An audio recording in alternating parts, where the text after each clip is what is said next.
C'est une merveilleuse fête que nous préparons sur les vaisseaux. Les flammes jumelles sont là, sur la Nouvelle Jérusalem et beaucoup d'autres vaisseaux. Nous sommes une flotte immense, abritant des milliards d'âmes qui sont venues pour atterrir avec nous dès que nous pourrons le faire en toute sécurité pour nos retrouvailles officielles. Ce sera une glorieuse célébration, que nous désirons annoncer en fanfare. Il n'y aura rien de secret ou de dissimulé à propos de nos atterrissages. Il a été décidé il y a longtemps que nous ne viendrons que quand nous serons certains que tout est en place pour un accueil pacifique et joyeux. Il semble que nous ne soyons toujours pas prêts de pouvoir le faire, car il reste encore quelques forces armées et policières contrôlées par la cabale qui auraient grand plaisir à mettre en place leurs primitives mesures de sécurité, qui comprendraient la loi martiale, les couvre-feux, des incarcérations et une démonstration de force militaire. Ils adorent l'idée de longues colonnes de chars patrouillant dans les rues des banlieues. Cela nécessiterait une réaction massive et organisée sur le terrain pour éviter une guerre civile, et nous ne souhaitons pas vous demander à vous tous de vous allonger devant les chars pour rendre possible nos atterrissages. Donc, vous voyez, nous établissons nos plans et nos stratégies avec soin, en observant de près les évolutions sur le terrain. Nous savons que le pourcentage de personnes qui croient en une vie extraterrestre approche désormais les 100%. Ceux qui sont au courant de notre présence ici se situent autour de 65%, et ceux qui sont convaincus que nous sommes amicaux dépassent les 50%. Ces chiffres doivent augmenter à près de 100% avant que nous puissions atterrir confortablement. Les États-Unis sont un des pays où les chiffres sont les plus bas, en raison d'une incessante campagne médiatique destinée à dépeindre les aliens comme dangereux et menaçants. La plupart d'entre vous qui lisent ces lignes savent que les enlèvements par des aliens étaient en fait menés par le gouvernement secret sur le terrain, la plupart du temps sur le territoire américain et avec un financement américain. La technologie pour fabriquer des vaisseaux spatiaux était partagée par nous ou rétroconçue à partir de nos vaisseaux qui se sont écrasés au début des années 40. Nous avons proposé notre aide, avant que les armes nucléaires aient été pleinement développées, dans un effort pour vous aider à sauter l'étape des 75 ans que vous avez vécu et au cours desquels les combustibles fossiles et les essais d'armes nucléaires ont failli détruire Mère Terre. Comme vous le savez, le programme initial par lequel nous aimons faire de l'aide de manière préliminaire a été presque immédiatement détourné pour mettre en œuvre des programmes secrets supervisés par une cabale puissante et fortunée, qui a tenté de fonder un nouvel ordre mondial en contrôlant absolument toutes les ressources, y compris la nourriture, l'énergie, l'eau et la santé. Des tentatives pour se libérer de cette emprise se sont généralement soldées par des échecs en raison de campagnes de propagande massive qui attaquaient ceux qui dans le gouvernement légitime tentaient de reprendre le contrôle. Ils ont tout utilisé depuis l'assassinat John Fitzgerald Kennedy, Robert Fitzgerald Kennedy, Martin Luther King, John Fitzgerald Kennedy Jr., et Paul Wellstone astérisque aux États-Unis, pour n'en citer que quelques-uns, jusqu'à la diffamation en passant par l'obstruction déclarée comme au Congrès américain depuis l'élection d'Obama. La cabale a réussi très habilement à court-circuiter chaque tentative de l'administration Obama pour rendre un certain pouvoir au peuple en enlevant le pouvoir des mains des multinationales pour le rendre au gouvernement élu. À part un timide commencement avec l'Obamacare qui a été vilipendé parce qu'il constituait une première étape pour ôter le pouvoir des mains des compagnies d'assurance, ces tentatives n'ont connu aucun succès. De récentes avancées faites par la Cour suprême ont placé le pouvoir fermement aux mains de l'élite fortunée, qui peut maintenant acheter les élections en dépensant des sommes illimitées pour agiter les passions des gens contre quiconque a le projet de rendre le pouvoir au peuple. Alors que la réalité de cette approche est la plus évidente aux États-Unis, elle s'est répandue comme un cancer autour du globe. Les troubles que vous voyez se produire dans de nombreux pays en ce moment est la réaction du peuple face à l'emprise croissante du despotisme. Là où les médias sont contrôlés par des dictateurs locaux, la cabale a ironiquement eu moins de possibilités pour utiliser cette tactique évoluée de propagande psychologique pour mettre les gens de leur côté. Par conséquent, nous assistons à de bonnes vieilles rébellions en réponse à l'inquiétude et à l'insatisfaction qui ont provoqué des courants transversaux d'agitation dans presque tous les pays du monde. L'agitation et le chaos apparent dont vous êtes informés, et qui sont présentés dans vos médias, sont en fait une très bonne évolution de notre point de vue. Nous voyons beaucoup d'âmes qui s'éveillent, deviennent conscientes que quelque chose de terriblement mauvais se passe, même si elles ne se sont pas donné la peine de rechercher la vérité de ce que sont les vrais problèmes. En même temps, les travailleurs de la lumière sont apparus pour s'opposer courageusement à la propagande massive de la Kabbale. Presque chaque semaine, un nouveau documentaire renseigne les gens sur les pratiques qui empoisonnent leur sol, leur nourriture et leur eau, et particulièrement leur processus électoral. Un nouveau niveau de conscience émerge partout sur la mauvaise utilisation de Mère Terre et de ses ressources. Cela a créé un terrain fertile pour l'aide que nous avons à offrir, et pour les technologies qui sont déjà présentes sur le terrain, comme les technologies de l'énergie libre. Plus important encore, il y a une prise de conscience croissante que Mère Terre est un être sensible comme nous, grâce au bon travail des travailleurs de la lumière autour du globe qui ont rappelé la sagesse indigène du passé. Beaucoup de gens concluent que nous devons avoir des technologies plutôt évoluées sur nos vaisseaux, étant donné que nous n'aurions pas pu voyager jusqu'ici en utilisant du carburant fossile. Il devient également évident pour beaucoup que nous venons en paix, étant donné que nous aurions pu aisément prendre le contrôle de la planète si telle avait été notre intention. Nous sommes ravis de la réaction à nos apparitions, qu'en plaisantant nous appelons notre programme « Coucou c'est nous ». Nous avons graduellement accru le nombre de nos apparitions, en permettant des intervalles entre chaque observation pour qu'elles puissent être mises en ligne sur Internet. Les discussions, vous l'aurez remarqué, sont passées de la peur au ravissement et à l'émerveillement. C'est notre intention, d'habituer lentement tout un chacun à notre présence.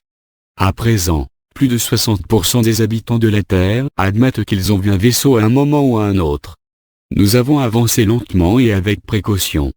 Nous savons que ceux qui nous connaissent sont impatients de nous voir atterrir, mais nous sommes très prudents en raison du petit nombre de membres agressifs de la Kabbale qui demeurent disposés à réagir par toutes sortes de mesures répressives qui pourraient mettre en danger nos travailleurs de la lumière bien-aimés.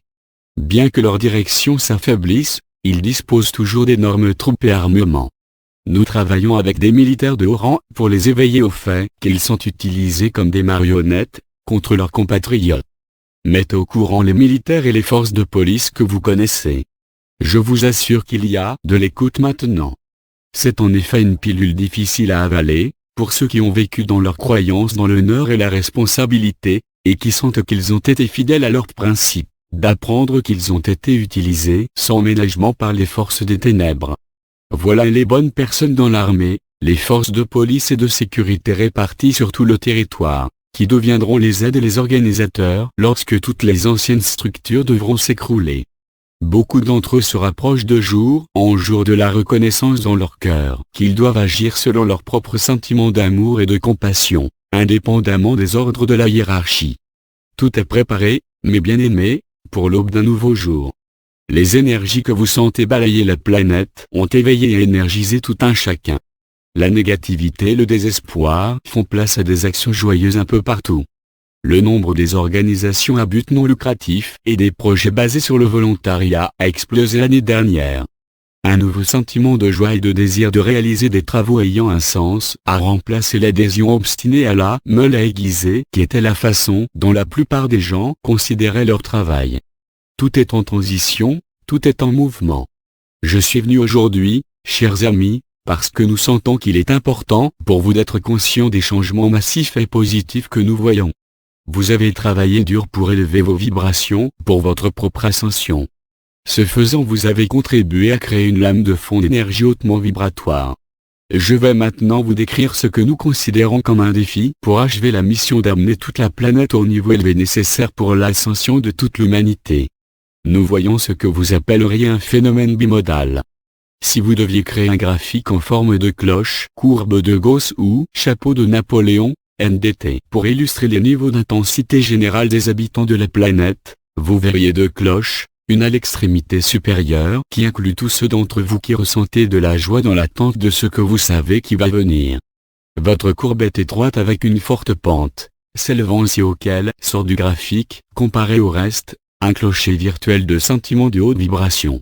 Le niveau intermédiaire est un grand groupe d'âmes intermédiaires qui ne sont ni exaltés ni profondément déprimés, mais qui migrent, peu à peu, vers le clocher brillant de lumière. Dans la partie inférieure, il y a une deuxième buzz en forme de cloche de ceux qui sont en colère, amers, craintifs. L'intensité de leurs sentiments est palpable, et dans beaucoup de cas, encore assez intraitable. Ce sont ceux qui ont été les plus profondément affectés par les enseignements négatifs de la Kabbale. Leur courbe est également étroite et à forte pente, mais beaucoup plus basse que le clocher de haute vibration. Je vous fournis cet outil visuel pour vous aider à visualiser contre quoi vous luttez, et ce qui doit être fait par ceux qui sont sur le terrain. Beaucoup d'entre vous ont senti les pics de la famille ou d'amis qui sont solidement retranchés dans leur tour noir de sentiments de basse vibration. Cela vous a donné l'impression que étiez seul dans votre clocher élevé. Ce n'est absolument pas vrai. Dans le golfe qui sépare les groupes hauts et bas se trouve la grande masse de l'humanité qui est en train de s'éveiller, nouvellement réceptive et s'interrogeant sur ce que peut être la vérité. Regardez autour de vous, mes chers. Chaque maison recèle une âme en train de s'éveiller. Chaque rue, chaque ville sent poindre la lumière. C'est un terrain fertile pour la nouvelle version de la vérité que nous vous offrons, le chemin que Dieu Mère/Père ont appelé le vrai chemin. C'est un chemin de vérité simple, qui encourage la compassion, le pardon, la gentillesse et l'amour, rien de plus. Il n'y a pas de dogme, pas de restrictions à observer, et pas de loi génératrice de culpabilité. Ici dans les dimensions supérieures, nous observons la loi universelle, qui est basée sur une compréhension ressentie du fond du cœur de la règle d'or, qui n'est pas une règle mais la simple philosophie de l'amour. Notre comportement est guidé par ce qui est le plus grand bien de tous. Nous n'avons pas besoin de religion, ni de 10 000 pages de règles et de régulations. Nos décisions sont prises à l'unanimité. Nos sentiments les uns pour les autres sont l'amour et un profond respect. Nous n'avons pas peur de discuter, de débattre, et de présenter des points de vue uniques parce que nous savons que nous faisons tous partie du grand un. Nous y sommes ensemble, nous y sommes avec vous, et nous développons de nouveaux territoires. C'est la direction que vous prenez, chère humanité. Il est maintenant temps pour vous d'aller franchement dans le monde et d'offrir une part de connaissance, une question qui éveillera la curiosité ou une vision qui en inspirera d'autres. Avec ces messages nous vous offrons une base de connaissances et de soutien émotionnel. Offrez-les à ceux qui sont curieux. Pour ceux dont la curiosité n'est pas encore éveillée, offrez une question comme « Avez-vous vu un de ces vaisseaux spatiaux dont tout le monde parle ?» Cela entamera une conversation qui vous permettra de mentionner la simple observation qu'ils doivent être amicaux, sinon ils auraient déjà pris le contrôle il y a 1000 ans. Que pensez-vous qu'ils aimeraient faire pour nous aider? Que croyez-vous que nous puissions faire pour les aider à nous contacter? J'ai hâte qu'ils atterrissent. Dites aux gens qu'ils peuvent utiliser un éclair lumineux pour se signaler à nous. Faites-leur savoir que nous sommes télépathes, et que nous pouvons vous répondre facilement si vous nous envoyez un message mental. Vous saurez combien offrir en fonction de la première réponse que vous obtiendrez. Si vous récoltez un froid rejet ou un argument hostile, passez votre chemin. Ce n'est pas la peine d'essayer d'assiéger la tour noire. Il y a un tas d'âmes qui s'éveillent au niveau intermédiaire. Nous avons une mesure de la rapidité avec laquelle les choses changent. Les groupes de discussion spirituelle et les forums sur Internet augmentent exponentiellement. Chaque jour des centaines de gens se connectent pour lire et discuter ces messages. Lorsque Sananda adresse un message écrit ou parlé par nos canaux, ces mots rencontrent un écho autour du monde. Grâce à vous tous, nous atteignons maintenant tous les coins du globe. Utilisez cette ouverture pour nous aider davantage. Nous prévoyons d'accroître notre présence. Cela vous donnera une plus grande crédibilité et davantage d'occasions de faire connaître la vérité à ceux qui vous entourent. N'hésitez pas à discuter de ces choses que vous alliez, gentiment, dans la bonne humeur. Ayez une impression d'une photo d'un ovni sur vous, pour la regarder avec émerveillement quand vous faites la queue quelque part. Partagez votre ravissement avec ceux qui vous entourent. N'essayez pas de discuter avec quiconque ou de convaincre quelqu'un. Demandez-leur de chercher par eux-mêmes. Adaptez votre discussion à votre interlocuteur. Pour les chrétiens déchus, parlez-leur des bonnes nouvelles qui confirment leur savoir intuitif, donnez-leur une copie des nouvelles écritures qui seront bientôt disponibles sous forme de livres électroniques, soit dit en passant. Utilisez cette approche avec tous ceux dont vous savez que vous confirmerez ce qu'ils ont déjà compris par eux-mêmes. Ce que vous avez appris n'est pas nouveau. C'est la confirmation de ce que chacun savait déjà dans son cœur. Je vous lance cet appel, mes chers, parce que vous êtes notre équipe sur le terrain, et que nous avons besoin de vous pour préparer nos futurs atterrissages, qui sont proches. Nous vous demandons d'augmenter la ferveur et de réduire la peur de la totalité de la population intermédiaire de notre courbe en forme de cloche. Ils sont prêts. Cela ne vous demandera pas beaucoup d'efforts pour obtenir un énorme effet. Joignez-vous à nous pour créer un environnement qui nous permettra de faire atterrir quelques vaisseaux en toute sécurité, d'établir notre premier contact en douceur, sans chaos ni confusion, mais dans une affectueuse atmosphère de bienvenue que vous réserveriez à un ami absent depuis longtemps. Nous venons en paix, et nous apporterons de l'aide à ceux qui en ont besoin. Nous ne resterons pas longtemps pour notre première visite, mais cela préparera la voie des atterrissages ultérieurs. Le temps est venu, bien-aimés amis. Aidez-nous à préparer le chemin. Je suis votre ami et collègue, salut. Avec amour et grande excitation, votre Ashtar.